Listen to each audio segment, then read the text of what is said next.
Welcome to the Deep Dive. Today we're looking into a story that's, well, really unsettling and complex.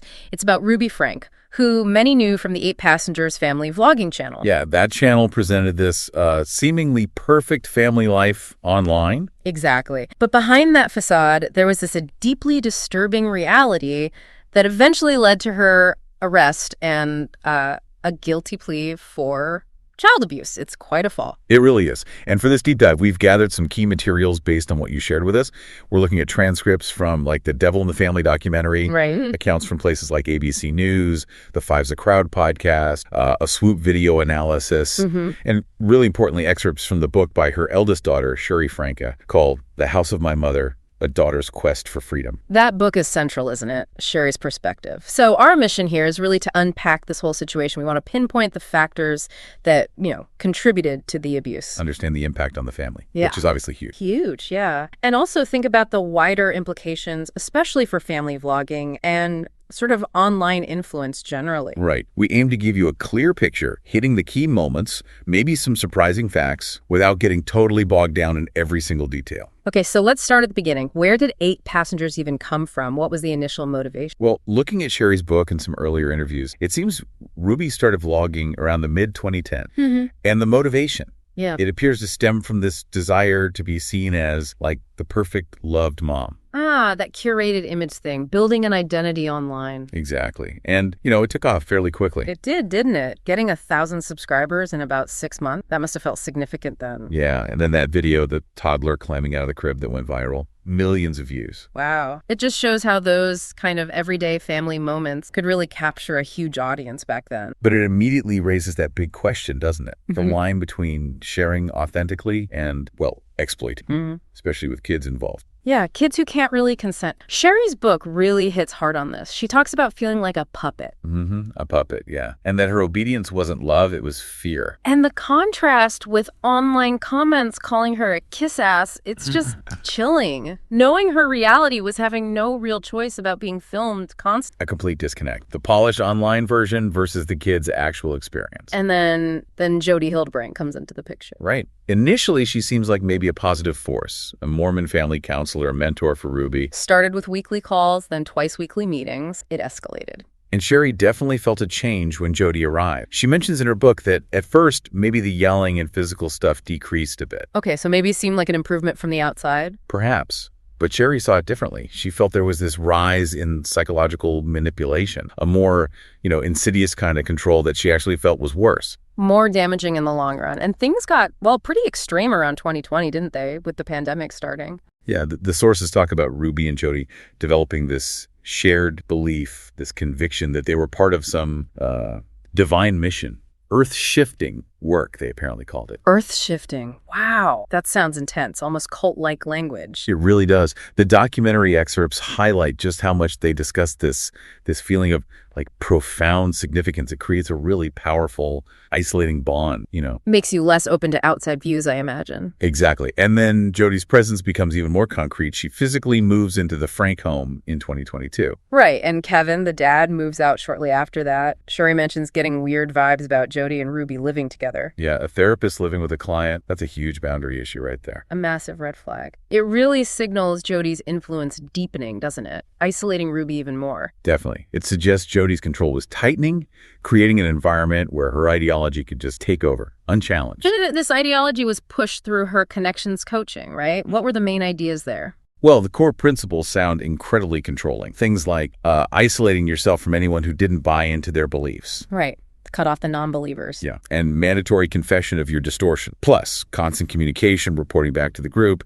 It was all about fostering dependence by cutting off other support. Classic manipulation tactic. Disconnect to connect, but connect only to them. Precisely. It's a known pattern in these kinds of high-control groups. Isolate people, make them dependent, then you can dictate their reality. And Ruby absolutely dove in head first, took the 6-week life coach training, became a certified ConneXions coach herself. Fully immersed. And apparently basic things like client confidentiality just went out the window within this group. Which is another huge ethical breach for any kind of coaching or therapy. It shows how blurred the lines became. Totally blurred. It wasn't about therapy. It was about control. And their definition of truth versus distortion, it was incredibly rigid, almost bizarre. Yeah, the examples are pretty wild. Like finding the mailman attractive is infidelity, or a married man talking to a female colleague is wrong. Exactly. And this idea of inviting him to leave, a coded way to tell women to basically kick their husbands out, isolate them. It's weaponizing relationship advice to dismantle families. Truly astonishing. It really shows the extent of the control. And then there was this concept of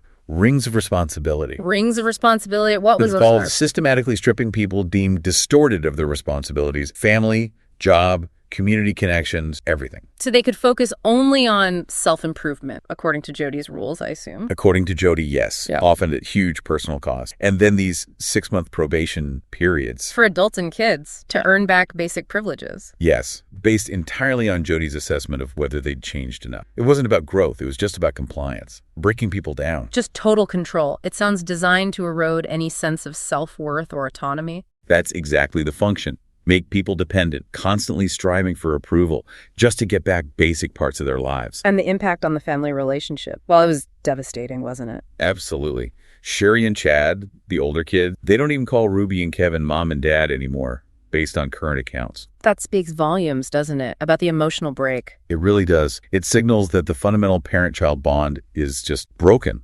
Those roles no longer fit their experience. And Kevin's role in all this, he started out supportive of Ruby, even went to ConneXions meetings. Yeah, initially. But eventually, he became isolated too, subjected to weekly confessions to Jodi, dissecting his self-worth, feeling sort of duty-bound as a member. So he got drawn into the same web. It seems so. It shows how Jodi's influence spread beyond just Ruby, undermining his autonomy too.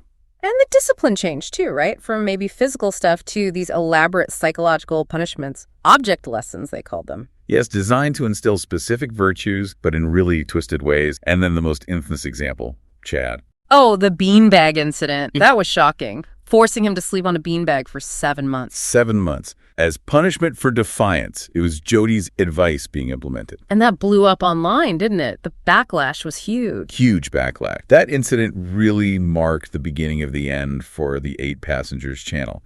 It was a very public display of the abuse that was happening. A crack in the facade that people could actually see. But Shari, her journey to get out is pretty incredible. She seemed to sense something was wrong early on. Yeah, she seemed aware of the manipulation quite early and really wanted to protect her younger siblings. Her intuition was strong. Despite everything, she held on to that remarkable resistance. It really is. But Jodi targeted her directly, too, didn't she, with these manipulative tactics? Yeah, diagnosing her with adulation, basically thinking she was better than others. Right, and giving her homework focused on, bizarrely, self-adulation. Yeah. And the gaslight, twisting her memories. Trying to make her doubt her own reality. Textbook psychological abuse. Absolutely. Designed to break down her confidence and make her more controllable. And her attempts to get help. Contacting Child Protective Services, DCFS, multiple times about her siblings. That's just heartbreaking. She felt unheard, frustrated. They didn't intervene despite her repeated warnings. Which raises serious questions about the system's ability to see this kind of abuse, especially behind a good family image. Definitely. Psychological abuse is harder to spot, harder to prove sometimes. A real challenge for child protection agents. What was the final straw for Shari? The thing that made her decide she absolutely had to get away from Jodi's influence? It seems to have been Jodi's views on baby. Apparently, Jodi believed infants were manipulators and wanted to break their entitlement. Wow. That's deeply disturbing. Misunderstanding basic child development. Extremely disturbing. And that harmful ideology seems to have really cemented Shari's resolve. It was a fundamental clash she couldn't ignore. So she started reaching out for real help. Yes, actively. First to Derek, then a teacher, Mr. Heyman, who seems to have been really supportive. Finding allies outside the system. And eventually, the Heyman family. They became a crucial lifeline, offering her safety and validation. That external support is so vital in these situations. But Kevin, her dad, he told her to leave. Yeah, according to Shari's account, Kevin essentially invited her to leave the home. And then he cut off communication with his other kids, too. Just completely following Jodi's script, it sounds like. Totally indoctrinated. It paints a really stark picture of how deep Jodi's control went, willing to cut ties with his own kid based on her directives. And Shari eventually went public, in a way, that Instagram post. Yes, acknowledging the situation, asking for privacy. That was a really brave public break, setting a boundary, choosing her own path to heal. A huge step. Okay, so let's talk about the arrest itself. How did that finally happen? It seems to have come down to one of the younger children escaping and seeking help from a neighbor. Shari also mentioned praying for intervention around that time. So the child bravely ran to a neighbor. Yes, and that neighbor made the crucial 911 call. It shows how vital community awareness and action can be. Absolutely. One person stepping up made the difference. The police responded, found the child in a severely malnourished and abused state. Duct tape wounds, apparently. Oh, horrific. Which led them to Jodi's residence, where another child was found in similar condition, and that led directly to the arrests. Ruby and Jodi arrested, multiple counts of aggravated child abuse. Finally, it was out in the... Yes, the severity of the charges really reflected the horror of what was discovered, validating Shari's fears, tragically. What was Ruby's reaction immediately after the arrest? Shari describes it, right? Yeah, Shari recounts Ruby talking to Kevin, saying she felt misunderstood, even comparing herself to Joseph Smith. Wow. No remorse, believing she'd be released quickly. Apparently not, at least initially. It shows this profound lack of self-awareness, a continued denial, maybe even a sense of martyrdom. And then there's the financial aspect, too. Ruby emptying bank accounts, even the kids' savings. Yes, that adds another layer of betrayal. Cleaning out joint accounts, children's savings, it's financial exploitation on top of everything else. Just prioritizing herself and Jodi over her own children's basic security. Unbelievable. And Shari acted decisively there too, didn't she? Taking possession of journals and things from the house. Right. She went to the family home to get journals, tablets, passports, despite Kevin objecting. It felt like she was trying to protect her siblings' stories, maybe evidence. A really crucial proactive move. Standing up to Kevin at that point, showing her commitment to the truth and protecting the kids. Ultimately, though, Ruby and Jodi did plead guilty. They did. Both pleaded guilty to 4 counts of aggravated child abuse, an acknowledgement, legally at least, of the harm they caused. But Shari's take on Ruby's apology, it's complicated, isn't it? She thinks Ruby is maybe as sorry as she can be. Yeah, but she also expresses doubt that Ruby fully gets the depth of her guilt. It suggests maybe a limited capacity for real empathy or accountability, even after the plea. A disconnect between saying sorry and truly understanding the damage. Exactly. And Shari's view on forgiveness is interesting, too. It's not about excusing the abuse. No, it's more about her own healing, right? Not letting the trauma consume her life forever. Precisely. It's about reclaiming her own narrative, moving forward. That's incredibly strong. It really is. And her advocacy now, speaking out against family vlogging with young kids who can't consent, that comes directly from her own lost years, doesn't it? Correctly. She questions the whole idea of consent in that context, having lived through it. It's a really powerful and important message for the whole industry and for parents. Definitely raises critical ethical questions, which brings us to the broader implication. This case really throws the dangers of putting families, especially kids, under the social media spotlight into sharp relief. Absolutely. The financial pull can be huge. We know that. But the potential cost to the kid's emotional well-being, it's immense and often just ignored or downplayed. This is like a worst-case scenario, a cautionary tale about where that can lead. It really is. And Kevin's comment is disturbing, too, that the sterness and yelling in their vlogs, while abusive, wasn't necessarily unique among family vloggers. That suggests a wider problem, doesn't it? Normalizing behaviors that are actually harmful. It certainly raises concerns about potentially damaging patterns becoming normalized in that space, even if they don't reach the level of Franke and Hildebrandt's action. Needs a closer look, for sure. And the whole idea of family vlogging as child labor, the need for fair pay, protection. It's a huge ethical minefield. If kids are contributing labor to generate income, they deserve protections, compensation, and crucially, genuine informed consent, which is often impossible for young children. We need way more discussion, maybe even regulation around that. Agreed. And Shari comparing Jodi's ConneXions group to a cult, it resonates, sadly. The isolation, the control, exploiting vulnerabilities. It ticks a lot of boxes for coercive control based on expert definitions. It really does. Consistent with how manipulative groups operate, isolating members, controlling information, breaking down their sense of self. And it highlights that vulnerability we all have, that desire for belonging, for answers, which can make people susceptible to blind obedience. That's a key takeaway. That fundamental human need for connection can be twisted and exploited by people seeking control, leading people to accept really harmful ideas. So Shari's final thoughts on Ruby. She's happy without her after living in fear for so long. That's what she expresses, finding her own way, free from needing Ruby's approval. It's about her resilience, her journey forward after all that. Incredible strength. Okay, so wrapping this up, this deep dive paints a really grim picture. The chase for online fame mixed with this incredibly manipulative figure, Jodi Hildebrandt, led to just horrific child abuse. Yeah, it starkly shows the vulnerabilities exploited in our digital world and the dangers lurking in the, frankly, often unregulated sphere of family vlogging. What really sticks with me is that awful contrast. The shiny, happy online family versus the reality of control, abuse, and suffering. And how gradually Jodi's influence took hold, starting maybe seemingly positive, then escalating to total domination.